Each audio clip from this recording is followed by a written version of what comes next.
Got a beautiful break in the weather today, and melted just enough that all my purlins are clear, my rafters are clear, so getting started on sheeting.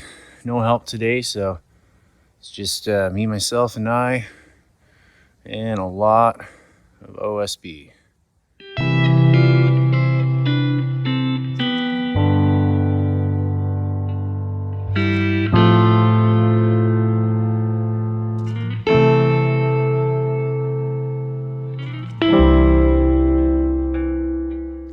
Hey guys, welcome back to the channel. This is episode 4 of our build series. Our last episode, we finished getting our trusses up. Since then, got all the purlins in, and we're on to sheeting the roof. This video is not quite in chronological order.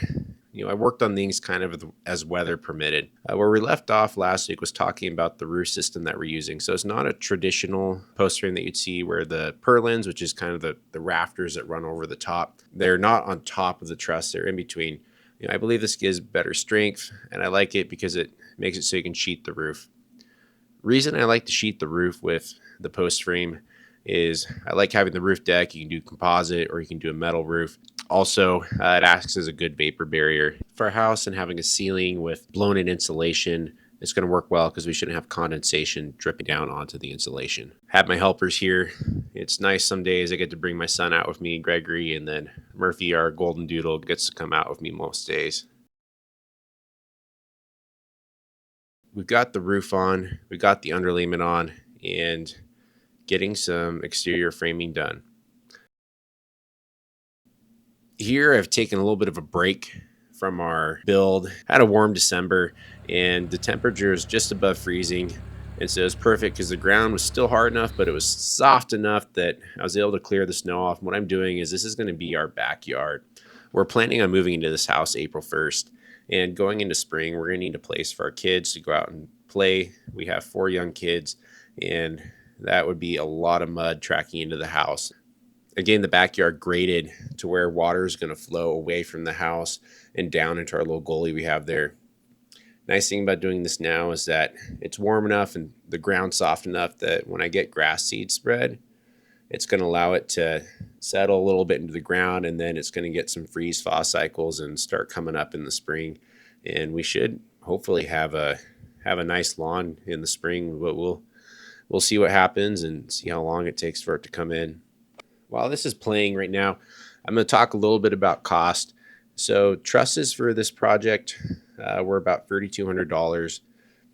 Where we're located in North Idaho, we have a pretty heavy snow load. I usually calculate for about a 70 pound per square foot snow load. And so we got to do the doubled trusses. So that increases costs a little bit. And then the lumber package for doing the walls, for the girts, and then for the purlins was $4,200. Here going into some framing we're doing. Does end up being a lot of cutting with the post frame. Everything has its advantages and disadvantages. Nice thing about traditional framed house where you're doing 16 on center or 24 on center and 8-foot walls or 9-foot walls is that you can buy your studs already cut to the length, so you aren't having to do much of any cutting at all. But with a post frame, pretty much everything has to be custom cut to length, so it does end up being a lot more cutting, but there's cost savings, there's time savings, and so it's all just what are you looking for and what are you trying to do. Never fails. Trying to shoot a video and the nailer decides to get jammed up. I do like having the cordless nailer. It is probably one of my favorite tools I've gotten in the last year. Not having to get tangled in an air hose and have a compressor running all day long is really nice, but in the cold weather it definitely doesn't shoot the nails quite as deep. I have to follow up with the hammer pretty much on most nails, and it likes to get jammed up.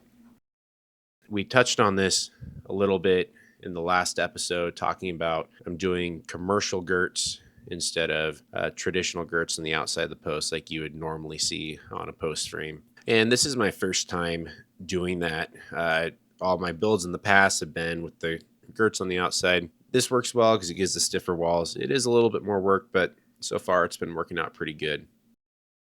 You can see with the commercial framing, the boards lay flat instead of vertical. This is kind of a light video. I didn't get a lot of footage, especially with sheeting the roof. Working by myself, trying to get the roof sheeted, it was a lot of work and I didn't have a great way to get footage. But coming up here in our next video, we're going to be going into getting metal on the roof, and then we're going to start getting our metal siding on, and it's going to start looking like a house. We'll be going into a lot more detail with that and sharing the process of using metal siding and metal roofing. We appreciate you coming back and following our build series. We're going to have more content coming your way, so please, if you haven't already, like, share, subscribe, and we'll be having more to come soon.